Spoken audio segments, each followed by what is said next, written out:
Narito ang naging buong pahayag ng biological mom ni Chloe San Jose.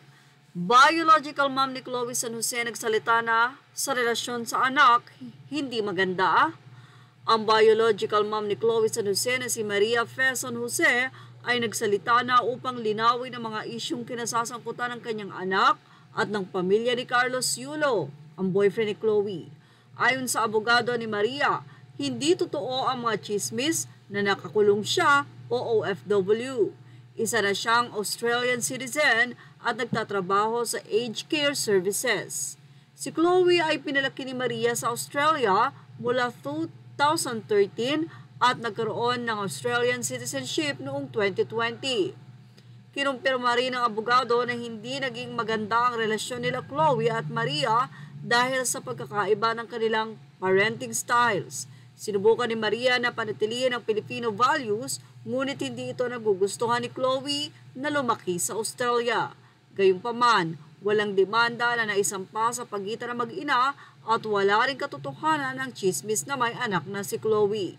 Nilinaw ni Maria na hindi siya nakikisawsaw sa isyong kinasasangkutan ng anak, kundi nais lamang niyang itama ang mga maling impormasyon tungkol sa kanya at sa kanyang pamilya. Handa raw siyang gumamit ng legal na hakbang laban sa mga nagpapakalat ng fake news at mga larawan ng kanyang mga anak na minor de edad sa bago niyang kinakasama.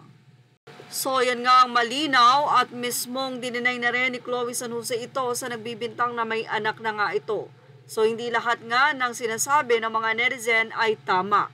Although nagkaroon talaga ng komosyon sa pagitan ng mag-ina, pero hindi ito humantong sa dimandahan. Yan ang naging announcement ng abogado ni Mrs. Maria San Jose, ang ina ni Chloe, na ayon sa kanya hindi siya nakikisawsaw sa gulo ng pamilya Yulo at ng kanyang anak na si Chloe. Nais lamang nitong itama ang mga wrong information na lumalabas sa social media.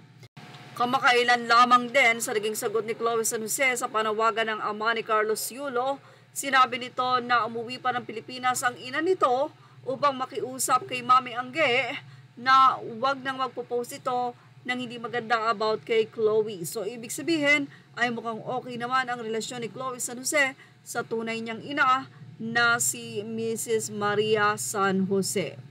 At yan nga ang ating Showbiz Snap update. Images are all credit to the rightful owners, and thank you for watching Showbiz Snap.